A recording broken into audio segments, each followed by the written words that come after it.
ደንክ በቃ አንበሳ የተዋህዶ አንበሳ አስታጥቆት መጣ ተብለህ ትባላል ማለት ነው። በቃ ጎበዝ እርግዝና እዚህ ሳጨነግፍ መሄድ መድኃኒዓለም አስጥሎታል ዛሬ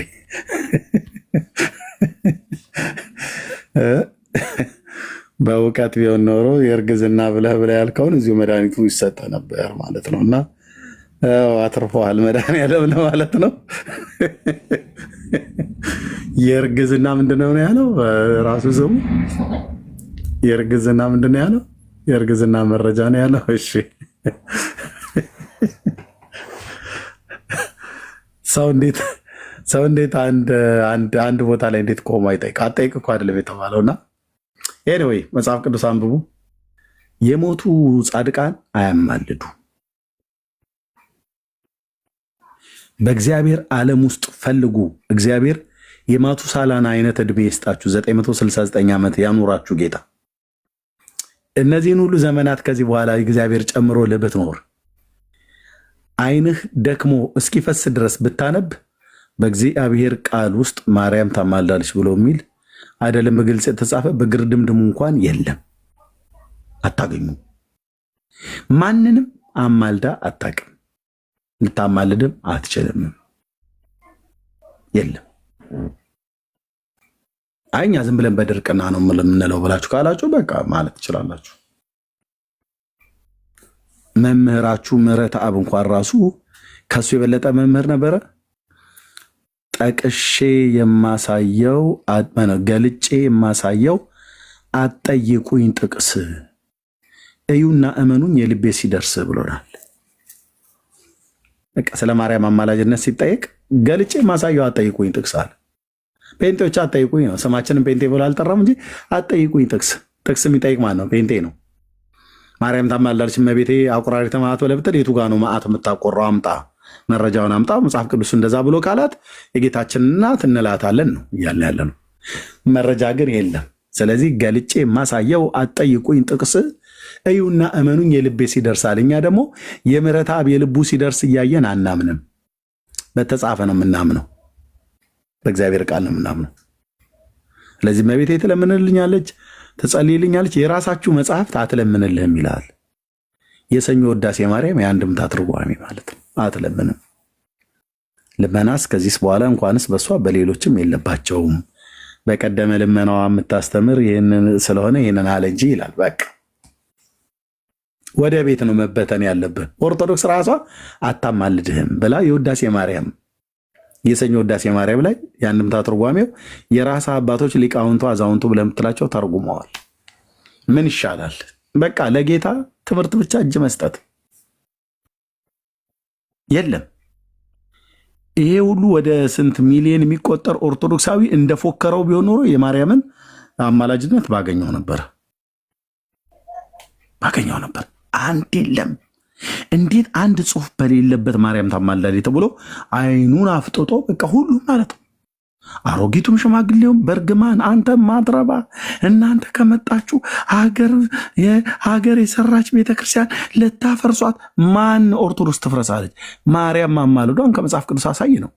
የማርያም አማላጅነት ጥቅስ ከጠፋ ኦርቶዶክስ የምትፈርስ ከሆነ ለምን ብትንትን አትልም? በማርያም አማላጅነት ጥቅስ ላይ ከሆነ የተመሰረተችው አምጣ ነው ጥቅስ ያልኩ። ጥቅስ ጠይቅ ኢየሱስ ያማልዳል ብለህ ጴንጤ ተናግረህ ወገኔ እና አምጣ ጥቅስ ተብሎ ሲባል እንደ እቺ ቤተክርስቲያን ሙሉ ወንጌል እና መሰረተ ክርስቶስ በቃ እንደዚህ ብለው ቃለ ሕይወት እንዲህ ብላ መካነ ኢየሱስ እንደዚህ ብላ አለችና ከዛ ምናምን ልታፈርሷት እቺ ቤተክርስቲያን እንዴ የኢየሱስን አማላጅነት አሳይ ነው የተባልከው። ማነህ ወንድም አለ የኢየሱስን አማላጅነት ማሳየት ከመጽሐፍ ቅዱስ ላይ ሲያቀስ እንትን ሙሉ ወንጌል ልታፈርሳት ነው ብለህ ካልክ እንግዲያው ይህንን ማታሳይ ከሆነ ትፍረሳ ሙሉ ወንጌል ተፍረስ። አንድ ጥቅስ ማሳየት አቅቷት ልፈርስ ነው ብላ ካለች ለምን ብትንትን አትልም? እውነት ላይ አይደለም የቆመችው ማለት እንላለና።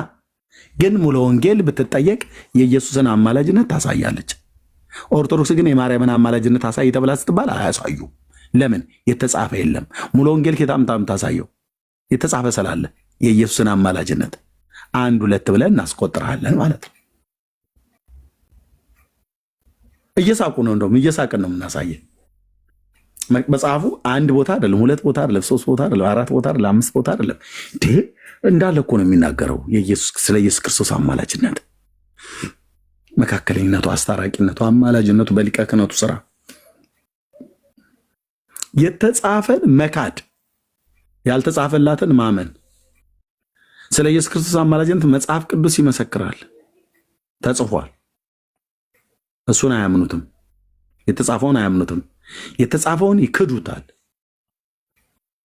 ለኢየሱስ አይባልም ይሉናል። ጳውሎስ ይባላል ካለ አንተ አፍህን ያዝ። ኦርቶዶክስ አትለውም ይላል። ማናት ኦርቶዶክስ? ማናት ኦርቶዶክስ? ትናንትና የመጣች ቤተክርስቲያን ማለት ነው። ትናንትና ማለት የዛሬ 1700 ዓመት ማለት ትናንትና ነው። ጳውሎስ እኮ አለው ነው ብዬ የምልህ የዛሬ 2000 ዓመት ላይ ቆሙ። ጳውሎስ ካለ በቃ ኦርቶዶክስ ማለት ነው ያለባት። ጳውሎስ ያላለውን አለ ማለት፣ ጳውሎስ ያለውን ማለት። አሁን በኦርቶዶክስ ጳውሎስ ያለውን አይባልም፣ ኢየሱስ ያማልዳል አይባልም። ጳውሎስ እኮ አለው። አይባልም፣ እኛ ግን አንለውም ይላል። አንተ ማነህ? እኛ ቤተክርስቲያን አትለው። ቤተክርስቲያን ማናት? በጳውሎስ መልእክት ላይ መስሎኝ የተመሰረተችው ቤተክርስቲያን ጳውሎስ መሰረቷ መስሎኝ በእነሱ ትምህርት በእነሱ በኩል የተመሰረተ ትምህርት ማለት ነው። መሰረቱ ክርስቶስ ቢሆንም በእነሱ በኩል የተሰበከው ቃል እኮ ነው መሰረቷ። ማለት እኛ ቤተክርስቲያን ግን አትለውም ይላል። ቤተክርስቲያን እና ጳውሎስ ተጣልተዋላ። ኦርቶዶክስና ጳውሎስን እኮ ማስታረቅ ነው። አሁን እኛ የቸገረን የጳውሎስ ይካዳል፣ የኦርቶዶክስ እኔን መኑኝ ትላለች። የሚባል ነገር የለም። ጳውሎስ ብለዋል። አዎ በማን መንፈስ ነው ያለው? በእግዚአብሔር መንፈስ። በእግዚአብሔር መንፈስ ሆኖ ኢየሱስ ያማልዳል ብሎ ከጻፈ በዘመኑ ያለ ቤተክርስቲያን ተነስቶ ካቶሊክ ወይ ኦርቶዶክስ ወይ ጴንጤ ተነስቶ ማለት እሱ ብሎታል፣ ግን እምልህ ይኸውልህ እኛ ግን አንለውም፣ ለእሱ እንደዚህ አይነገርለትም ብለህ ብትለኝ አንተ እነማናችሁ እናንተ እኛ እነማነን ይጠይቃለ ማለት ነው። ሐዋርያቱ ያሉትን ዝም ብለህ ነው መሰልቀጥ ያለብህ፣ መዋጥ ማለት ነው። አለቀ።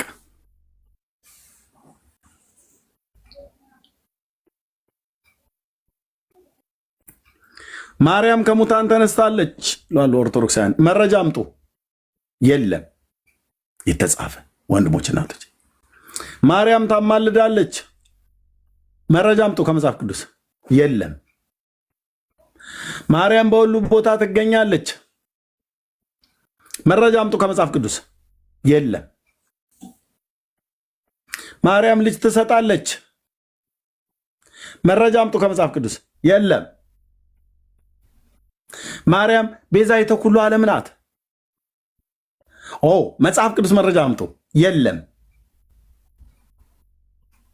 ማርያም ሁሉን ታውቃለች፣ የልብ አውቃ ናት። መጽሐፍ ቅዱስ መረጃ ስጡን። የለም።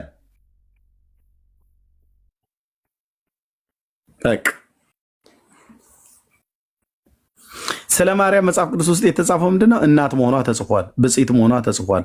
አማኝ ሴት መሆኗ ተጽፏል። የጸሎት ሴት መሆኗ ተጽፏል። በቃ አለቅ። ከዚህ ውጭ ሌላ ምንም የተጻፈ የለም። እናቱ መሆኗ ተጽፏል። ብጽዕት መሆኗ ተጽፏል። የጸሎት ሴት መሆኗ ተጽፏል። አማኝ ሴት መሆኗ ተጽፏል። አለቅ። ከዛ ውጭ መቼ እንደተወለደች አይናገርም መጽሐፍ ቅዱስ። መቼ እንደሞተችም አይናገርም መጽሐፍ ቅዱስ። በስንት ዓመቷ እንደሞተችም አይናገርም መጽሐፍ ቅዱስ። ለምን? ስለ እሷ መናገር መጽሐፍ ቅዱስ ጉዳዩ አይደለም። ታርጌቱ የእግዚአብሔር ልጅ ላይ ነው። በስንት ዓመቷ እንደሞተች አይናገርም። ኢየሱስ በ33 ምናምን ነገር ዓመቱ እንደሞተ የመጽሐፍ ቅዱስ ተማሪዎችም ስለሚስማሙ በ30 ዓመቱ በዮርዳኖስ እንደተጠመቀ 30 ዓመት ብሎ ይናገራል። ከዛ 3 ዓመት ከምናምን 3 ዓመት ከ6 ወር ነው ያገለገለው፣ ሞተ ማለት ነው። ይሄ በታሪክ የሚታወቅ ነው። የማርያም ግን አይታወቅም። ለምን? መጽሐፍ ቅዱስ ስለ ማርያም የህይወት ታሪክ ሊጽፍ አይደለም። በቃ እናቱ መሆኗ የጸሎት ሴት መሆኗ እንደዚህ ተጻፈ። ከዛ ውጭ የለም። በምን አይነት አሟሟት እንደሞተች አልተጻፈ። ልብ በሉ። ኦርቶዶክስ ግን ጽፋለች። ለሰው ልጆች በደልና ኃጢአት ሙቺ ብሎ ሲላት እኔ እናት ሆኜ ለምን ደሞ ሞተው ብላ ስትለው እንግዲያው 9999 ነፍሳት ተኮንነው በአንድ ቀን ገሃነመ እሳት ሲወርዱ አሳያት። እመቤታችንም እግዝእትነ ማርያምን እነዚህ ሰዎች ባዩት ሰዓት ላይ ለወዳጁ ማያዘን አንጀት አንጀቱም አንጀት አንገቱም አንገት አይደለም ብለው ከልጅሽ ከወዳጅሽ አስታርቂን ብለው ቢሏት እና ጌታችን ኢየሱስ ክርስቶስ ስትቀበለው አይ እኔ እኮ ደቂቀ አዳምን ያዳንኩት ከገሃነመ እሳት ያወጣሁት ተገፍፌ ተገርፌ ሞቼ ተቸንክሬ አይደለምን? አንቺም ለእነዚህ ኃጥአን በኃጢአታቸው ካልሞትሽላቸው በስተቀር አየህ፣ በቃል እኮ ኦልሬዲ ደጋግሜ ስላነበብኩት እኮ ጸሎት ሆነ እኮ ለአንተዬ ጸሎት ነው ይልልሃል ነው ማለት ነው። እና አንቺም ለእነዚህ ኃጥአን በኃጢአታቸው ካልሞትሽላቸው በገሃነመ እሳት ወርደው ይቀራሉ ብሎ ሲላት እንኳን አንድ ጊዜ አይደለም 7 ጊዜ ልሙትላቸው ብላ ሙታለች። ከዛም ለፍጥረት ሁሉ መጽደቂያ ሆና ተገኝታለች። ውህብት ስውጥት ብሎ እንዳላት ነፍሳተ ወልድኪ ሶበ አርአያኪ በእሳተ ኩነኔ ዘሐሙ ብሎ እንዳለ አባ ጊዮርጊስ ብሎ ይጠቅስልሃል ማለት ነው። ኦ ማርያም የሞተችው ጌታ ሙቺ ብሎ ሲላት አልሞትም ብላ እኮ ማለት ነው። አልሞትም ማለችው። ሙቺ አልሞትም። እንዴት ያንተ እናት ሆኜ እንዴት ነው የምሞተው? በፈቃዷ እንዳልሞተችለት ባየ ጊዜ ይላል። ከሱ ፍቃድ ውጭ ነች ማለት ነው እሷ። አየው እንዴት አይነት እኮ ተንኮል እንደሚሰሩ ከሱ ፍቃድ ውጭ ከሆነች እሷ ትቢተኛ ሴት ናታ ብለን እንድንል ማለት ነው። አይደለችም። ሺዝ ሃምብል አላለችም። ይሄ የኦርቶዶክስ የቡና ወሬ ነው። የቡና ወሬ ማለት የቡና ወሬ ማለት ነው። እሺ እንኳን ደህና መጡ ወይዘሮ አስረገድ ብለው እንደሚሉት ባለው በዚህ ስም የሚጠራ ሰው ካለ አይዶ ነው። አንዳንድ የሚመጡልኝ ነገሮች ወይዘሮ አስረገድ እንኳን ደህና መጡ። ደግነዎት? ደግ ነው። ሰላም ናቸው? ላሚቷ ወለደች እንዴ? አዎ ወልዳለች። ስንት ወለደች? አንድ ነው እንግዲህ። እሺ መልኩ ምንድን ነው? ወሬ ሲጠፋ ማለት ነው። የጥጃው መልክ ምንድን ነው? እዚህ አይ ወደ ጭራው አካባቢ ነጭ ነገር አለው፣ ግንባሩ ላይ ደግሞ ወደ ቦቅማ ነገር ይወስደዋል። እና መቼ ነው የተወለደው? ክርስትና አስነሱት እንዴ ብለው ወሬ ጥጃ ክርስትና ይነሳል እንዴ? ወሬ ሲጠፋ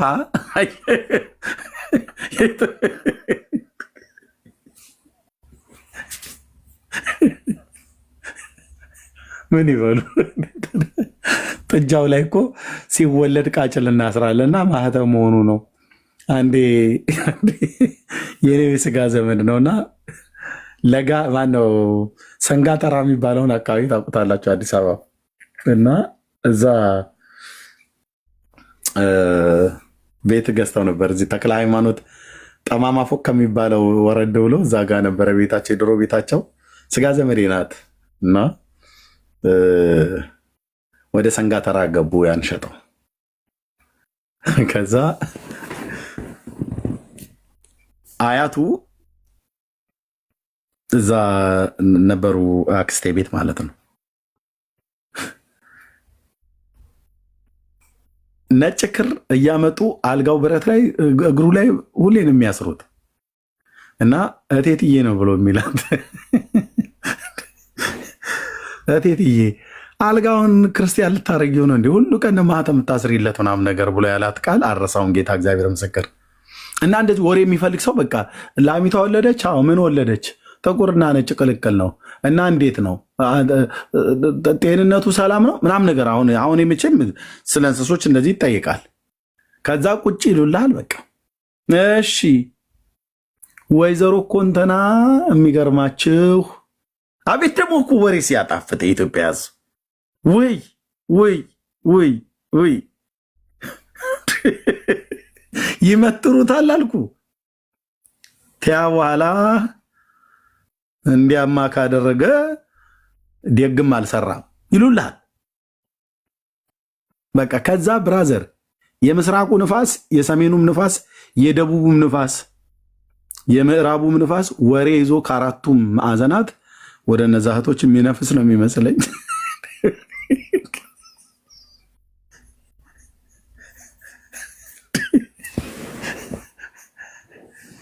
ትዕግስቴን ነው የሚፈታተነኝ አልኩ እኔ።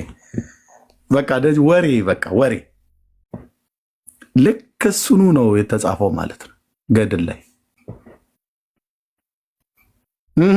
ማለት ብቻ ነው የሚጠበቅብህ እያነበብክ።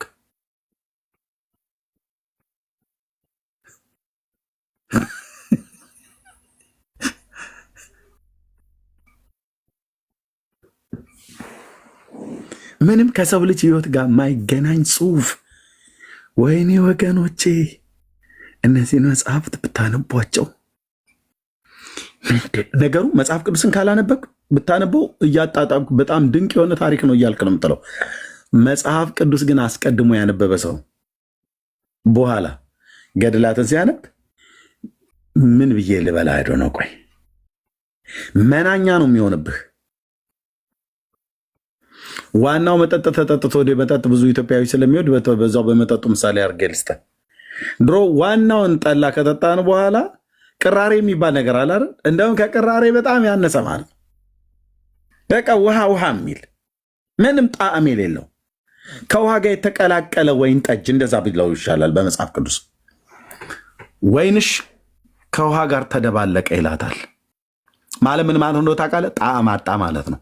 ወይን ከውሃ ጋር ቀላቀለው አጠጣሁም። ቃል በቃል ነው የሚናገረው ኢሳያስ። ጣዕም ያጣ ነገር አይነት ነገር ማለት እና ልክ መጽሐፍ ቅዱስን አንብበ እነዚህን መጽሐፍቶች ስታነባቸው ጣዕም ያጣባሃል መንፈሳዊ ነገር።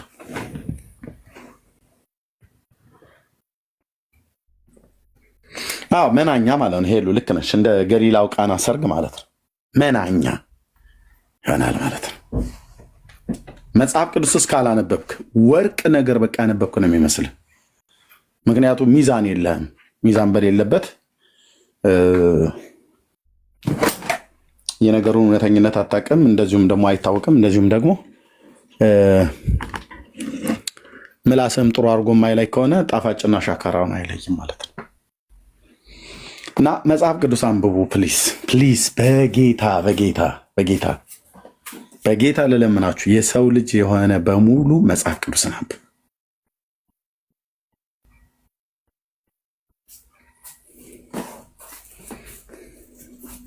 ውስጣችሁ ፈርሶ ከሆነ የሚያድሳችሁ የእግዚአብሔር ቃል ነው።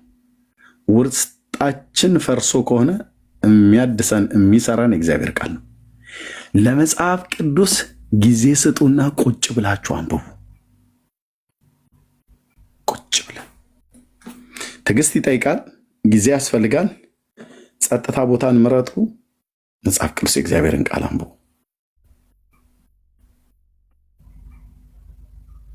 እመኑኝ ወንድሞቼና እህቶቼ፣ ይኸውልህ መጽሐፍ ቅዱስን በጌታ ልለምናችሁ፣ በጌታ በቃ እኔ ነገ እንኳን የሰው ህይወት ምን ያህል ዘመን እንደሚኖር አይታወቅም።